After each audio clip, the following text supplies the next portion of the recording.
Bueno, mucho gusto. Yo soy el doctor Nicolás Braginsky, soy el psiquiatra del equipo de tratamiento para pacientes con esclerosis lateral amiotrófica del Hospital Raúl Mejía. Acompaño en este proyecto al doctor Gabriel Rodríguez, quien organizó todo esto hace muchísimos años. Creo que cuando ambos éramos jefes de residentes en el hospital, 25 años atrás a lo mejor, y estoy desde el comienzo gracias a la convocatoria que él me hizo, y la idea de la charla de hoy, lo que él me pidió es que les trate de contar un poco de qué se trata el trabajo del psiquiatra en el equipo y cómo es la forma de funcionamiento. Así que empezamos con eso en este momento. Bueno, el esquema de derivación a mis servicios, al psiquiatra, es por una evaluación inicial por los integrantes del equipo que pueden llegar a pesquisar que el paciente que están tratando presenta algún tipo de cuestión anímica, emocional o psiquiátrica de alguna forma que merece que yo la valore. Entonces, para eso, esto lo puede hacer. Principalmente lo hace Gabriel Rodríguez, el neurólogo, pero lo puede hacer María, la nutricionista, o la neumonóloga, cualquiera de los integrantes del equipo que necesariamente ven a los pacientes. No así yo no los veo a todos los pacientes, veo bastante menos pacientes que el resto de los integrantes del equipo, y ahora vamos a ver algunas razones que a lo mejor explican el porqué de esta situación, ¿sí? Pero una vez que alguno de los integrantes del equipo ve que algo de alguna cuestión psiquiátrica tiene que ser evaluada, se comunican directamente conmigo, yo les otorgo un turno lo más rápido posible dentro de las características y condiciones que tenemos todos acá en el hospital, pero trata de ser lo más veloz posible. Normalmente no son más de 2 semanas los que se tarda para darle el turno al paciente, y ahí yo hago una evaluación psiquiátrica tanto del paciente como de su familia, que necesariamente está involucrada en este tipo de cuadros por el deterioro y la falta de funcionalidad que progresivamente va ocurriendo en los pacientes que tratamos, ¿verdad? Entonces, una vez que el paciente llega a la valoración psiquiátrica, ¿yo qué evalúo del propio paciente? Aspectos anímicos, aspectos cognitivos que son muy importantes y que últimamente desde hace unos años adquirieron mucho protagonismo en el panorama de la evaluación de los pacientes con ELA, y ahora vamos a ver un poquito por qué. ¿Qué herramientas de afrontamiento cuenta el paciente para enfrentar esta situación tan cruel que se le vino encima? Realmente uno puede pensar que por diseño, uno diría, es la peor enfermedad que uno puede encontrarse, ¿verdad? Manteniendo en principio, ahora vamos a ver que esto está discutido, digamos, la mente clara, y siendo testigos de un bastante rápido y propio deterioro físico, ¿no? Que uno va siendo consciente de sus limitaciones, de sus progresivas limitaciones, hasta finalmente llegar a la muerte. Esto, y en principio con una mente no psicótica, nada de eso. Bueno, eso lo vamos a discutir si están así. Evaluamos también, o evalúo también, cuál es la funcionalidad habitual, cuáles serán los roles habituales del paciente y cuáles pueden ser los roles actuales del paciente. A nivel familiar, evalúo qué capacidad de comprensión de la situación tiene el entorno, qué capacidad de contención tiene el entorno, porque no todo allegado se constituye en un interlocutor válido, ¿verdad? Esto no solamente en ELA, sino en psiquiatría en general podemos ver que no toda persona cercana, aún bien intencionada y aún con afecto y con amor, pueden funcionar adecuadamente en el rol de contenedor. Entonces también poder identificar quién sí es capaz de sostener esta situación puede ayudar a que nosotros focalicemos más en esa persona y no en otras, la ayuda, el apoyo, la contención, lo que se necesita para ayudar a estas personas que están sufriendo tanto, ¿sí? ¿Qué capacidad tiene la familia de flexibilización de roles? Porque muy probablemente algunos tengan que tomar algunas de las funciones que antes podía asumir perfectamente el paciente y que con su deterioro y con su progresivo deterioro cada vez va a ir pudiendo afrontar menos. Entonces a lo mejor hay que hacer una inversión de roles, lo que antes hacía determinada persona ahora la tiene que hacer otra, digamos, ¿no? Entonces también poder mencionar que esto es importante que vaya ocurriendo es algo en lo que nos ocupamos en la evaluación familiar. Bueno, está este famoso en los aspectos anímicos, digamos, está el modelo de afrontamiento de las pérdidas de Elizabeth Kübler-Ross, muy discutido, no siempre parece que funciona, pero bueno, digamos que hay como 5 etapas frente a noticias traumáticas que normalmente tienen que ver con pérdidas. Primero es la negación, después el enojo, después una negociación con la realidad, hay un periodo depresivo y después una aceptación, digamos, en el que las cuestiones mejoran, ¿sí?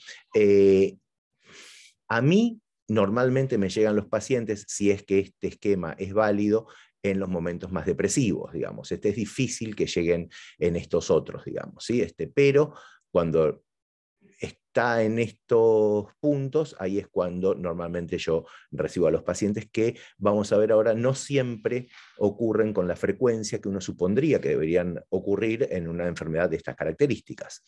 Los aspectos anímicos se evidencian síntomas de ansiedad y depresión durante el año previo, esto es muy interesante, durante el año previo y el año siguiente al diagnóstico de ELA. Que ocurran cuadros depresivos durante el año previo al diagnóstico hace pensar que forma parte del propio cuadro la depresión, ¿sí? Que es como un pródromo antes de el diagnóstico claro y concreto de enfermedad lateral hemotrófica. Los síntomas depresivos que se evidencian en el año siguiente al diagnóstico de ELA seguramente es más fácil de atribuir al propio diagnóstico, digamos, ¿no? A esta realidad que está de golpe encima de la gente que sufre este problema y que muchas veces estira sus mecanismos de defensa como para finalmente producir síntomas depresivos, lo cual es bastante comprensible de manera empática. Sin embargo, la prevalencia de depresión es del 9 al 11%, no es tan alta. Digamos, uno podría decir que esperaría intuitivamente, digamos, que todo paciente que recibe esta noticia y que conoce de qué se trata el problema, le genera una depresión inevitable. Y sin embargo, esto no es así, ni mucho menos. Por eso, es lo que les decía al principio, el abordaje que yo hago de los pacientes, del número de pacientes, es bastante menor que el resto de mis compañeros de equipo, porque no todos necesitan el apoyo psiquiátrico, pero todos necesitan apoyo nutricional, todos necesitan apoyo neumonológico, ni hablar neurológico, por supuesto, ¿no? Pero el psiquiátrico no es en el 100% de los casos, ni mucho menos. La tasa de ansiedad también es mayor que en la población general, no tanto mayor tampoco, y aumenta a medida que el paciente percibe que se acerca a la muerte. Ahí es cuando más se ven síntomas ansiosos también, normalmente temores a ahogamiento, cosas por el estilo. La depresión, esto es muy importante, hay que tratarla, porque afecta la calidad de vida y reduce el tiempo de supervivencia. Entonces, hacer un abordaje vigoroso de la depresión, que normalmente no son depresiones muy severas, es importante porque mejora calidad de vida y aumenta el tiempo de supervivencia. La farmacoterapia que utilizamos es variada, no muy difícil de pensar. La amitriptilina sirve porque tiene un amplio espectro de acción, por su acción antihistamínica, ayuda, por ejemplo, no solamente en los aspectos antidepresivos, que son por otros mecanismos, sino gracias al efecto antihistamínico que hablábamos recién, por ejemplo, ayuda a la cialorrea. El mismo efecto antihistamínico puede ayudar a problemas de insomnio. Entonces la amitriptilina tiene un espectro bastante amplio que puede ayudar más allá de las cuestiones anímicas propiamente dichas, sino también algunas, como las que acabo de mencionar, hipersalivación o insomnio. Los inhibidores de recaptación selectivo de serotonina, los clásicos IRS, todos parece que sirven. Interesante fundamentalmente el citalopram y el escitalopram, porque tienen muy pocas interacciones farmacocinéticas, con lo cual con otros fármacos que pueda estar recibiendo el paciente estamos seguros de no estar interfiriendo. pero todos tienen eficacia antidepresiva para estos pacientes. La mirtazapina es una muy buena alternativa, así como la amitriptilina, además de las cuestiones anímicas, es vigoroso antidepresivo porque tiene un efecto finalmente dual. La mirtazapina también, por efecto antihistamínico, ayuda a si el paciente tiene pérdida de apetito o insomnio. Para tratar puntualmente problemas de insomnio y que no tienen que ver con cuestiones anímicas más profundas, el zolpidem o el trazodone funcionan perfectamente bien, y un síntoma común en los cuadros anímicos de los pacientes es la fatiga, y el modafinilo presenta una evidencia favorable, digamos, para el tratamiento de este problema.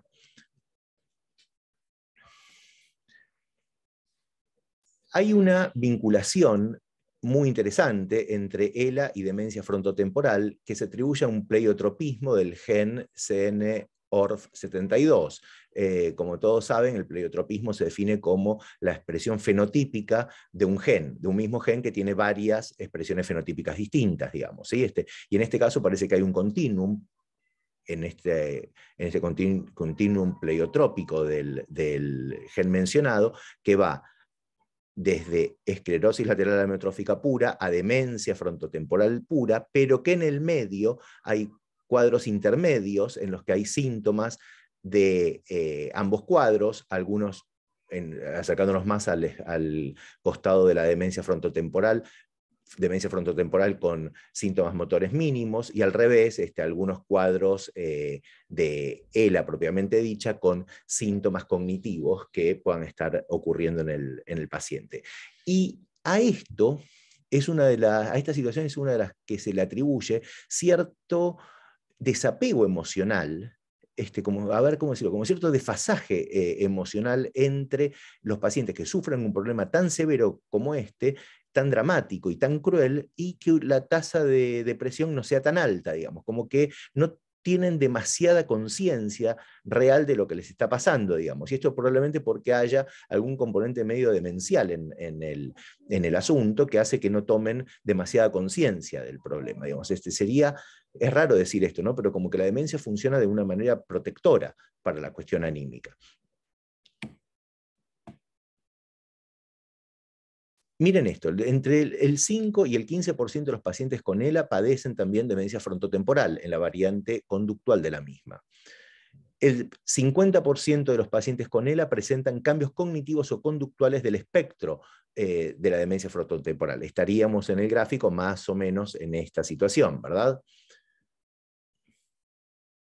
Al revés, 12,5% de los pacientes con demencia frontotemporal desarrollan ELA, y un 40% presentan signos menores de alteración en las motoneuronas. Más o menos estaría representado en este lado del cuadrito gráfico que estamos mostrando. Los síntomas conductuales más frecuentes son la apatía y la pérdida de simpatía. Los síntomas cognitivos más frecuentes tienen que ver con la fluencia verbal, el lenguaje y las funciones ejecutivas. Esto es muy importante, lo de las funciones ejecutivas. La memoria puede verse afectada eventualmente, y también puede haber signos de agresividad y desinhibición. Y yo diría que de estas cosas que acabo de mencionar, sobre todo las funciones ejecutivas, porque tienen que ver también con qué roles se le pueden asignar al paciente, si tiene capacidad de funcionar ejecutivamente, digamos, ahora lo vamos a ver un poquito, es importante pesquisar, y la agresividad y la desinhibición tienen que ver con cuestiones importantes porque disminuyen la adherencia al tratamiento y disminuyen la expectativa de vida. No hay ningún tratamiento etiológico para esta situación, pero para la agresividad y la desinhibición se usan, como normalmente se utilizan, antipsicóticos, en este caso dosis más bajas de las habituales, porque es un cerebro sensibilizado más propenso a efectos adversos. Entonces se usan antipsicóticos atípicos, típicamente la olanzapina, por ejemplo, eventualmente la risperidona, en dosis bajas para iniciar, y normalmente se controlan bien estos síntomas que mencionamos. ¿Qué aspectos son importantes en la evaluación psiquiátrica integral? hay que brindar un espacio de contención, de entendimiento y empatía con el enfermo y con su entorno. Esto es importante. Realmente los pacientes, cuando uno puede brindar estas condiciones, lo agradecen, les hace bien, se sienten reconfortados en algún sentido. Por supuesto, no falsear la realidad, hay que ajustar las expectativas a la realidad, siendo educados, siendo humanos, siendo cálidos, pero no vender espejitos de colores, por supuesto, ¿no? Hablar realísticamente y adecuar las expectativas a esa realidad. Reconocer cuáles son los roles habituales, cuáles pueden permanecer y cuáles deberían modificarse. Esto, la verdad que fue evolucionando en mi práctica, porque yo al principio, antes de leer todo el tema de la vinculación de la esclerosis lateral amiotrófica con la demencia frontotemporal, yo le trataba de asignar roles ejecutivos a los pacientes, como que, bueno, ahora no puede ir al supermercado, tiene que hacer la lista del supermercado, para decirlo gráficamente, ¿sí? Pero hay que ver si los pacientes con déficits cognitivos marcados pueden asumir estas nuevas funciones, digamos, que a lo mejor antes no recaían sobre ellos. Hay que reconocer bien cuáles pueden y cuáles no, y entonces, de acuerdo a eso, asignar roles y funciones que hagan que el paciente no pierda sensación de utilidad, que es muy depresógeno, digamos, cuando el paciente se siente muy dependiente, muy inútil, muy que no puede hacer nada, los cuadros depresivos se presentan con más frecuencia. Entonces, devolverles una sensación de utilidad con roles nuevos, con nuevas actividades, es también muy importante. Por supuesto, esto tiene que estar articulado con las capacidades del entorno, esto que mencionábamos en una de las primeras diapositivas, ¿no? Y probablemente con el que se constituya como el interlocutor válido más importante, y es con el que se establece cierta alianza como para organizar todas estas situaciones. Funcionar pragmáticamente, esto es un poco lo que resume todo lo que acabo de decir, ¿verdad? Lamentablemente no tengo el número exacto de pacientes que yo he visto, entre otras cosas, primero por alguna desprolijidad mía que tengo que admitir, pero también porque las historias clínicas empezaron a ser informáticas, antes eran de papel, esas están archivadas, es difícil encontrarlas. Pero lo que les puedo decir es que el requerimiento de mis servicios es bastante inferior al que a priori se supondría con pacientes que presentan un cuadro de estas características, y seguramente inferior al que reciben del parte de los otros integrantes del equipo, de mis compañeros de equipo, que, como les decía anteriormente, casi todos ven a casi todos los pacientes, ¿sí? Y este no es mi caso. La respuesta general a las intervenciones, tanto farmacológicas como psicoterapéuticas, siempre, por suerte, ha sido muy favorable. Por ejemplo, ningún paciente discontinuó su tratamiento psiquiátrico una vez que le fue indicado y derivado a las consultas conmigo, y ningún paciente consumó ni intentó un suicidio. También es importante esto.